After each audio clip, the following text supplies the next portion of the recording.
सावरकर बदनामी प्रकरणातली एक मोठी अपडेट। सावरकर प्रकरणाची पुढील सुनावणी 10 जानेवारी रोजी होणार आहे। विरोधी पक्षनेते राहुल गांधी यांना संसद सुरू असल्याने उपस्थित राहता आलं नाही असा त्यांच्या वकिलांनी कोर्टात युक्तिवाद केलेला होता। राहुल गांधी यांच्या विरोधात सावरकर कुटुंबियांकडून पुणे सत्र न्यायालयात अर्ज करण्यात आला होता आणि याच प्रकरणाची पुढील सुनावणी 10 जानेवारीला।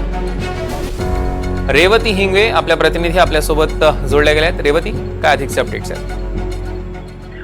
नक्कीच सौरभ, आपल्याला जसं माहिती आहे की सावरकर कुटुंबियांनी विरोधी पक्ष नेते राहुल गांधी यांच्यावरती पुणे सत्र न्यायालयात अर्ज केलेला होता।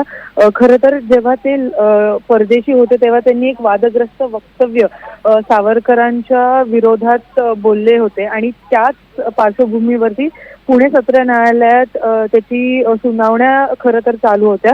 मागच्या वेळेला सुद्धा जेव्हा आपण बघितलं की सुनावणी दरम्यान राहुल गांधी अनुपस्थित होते तेव्हा काही निवडणुकांचं कारण देण्यात आलं होतं आणि पुन्हा जेव्हा आज पुणे सत्र न्यायालयात त्याची सुनावणी होती तेव्हा राहुल गांधी यांच्या वकिलांनी असा युक्तिवाद केला की सध्या संसद सुरू असल्यामुळे त्यांना उपस्थित राहता आलं नाही, त्यामुळे पुन्हा एकदा याच प्रकरणावरती 10 जानेवारी 2025 ला त्याची सुनावणी होणार आहे आणि पुन्हा एकदा पुणे सत्र न्यायालयाने राहुल गांधी यांना या सुनावणी दरम्यान उपस्थित राहण्याचे आदेश दिलेले आहेत। आता खरं तर हे पाहणं महत्त्वाचं असणार आहे सौरभ की 10 जानेवारीला जी परत एकदा त्याची सुनावणी आहे तिथे राहुल गांधी उपस्थित राहतात की नाही। सौरभ, रेवती, यावर आपलं लक्ष असणार आहे, त्याचे अपडेट्स आम्ही तुमच्याकडून घेऊ। तुर्तास धन्यवाद।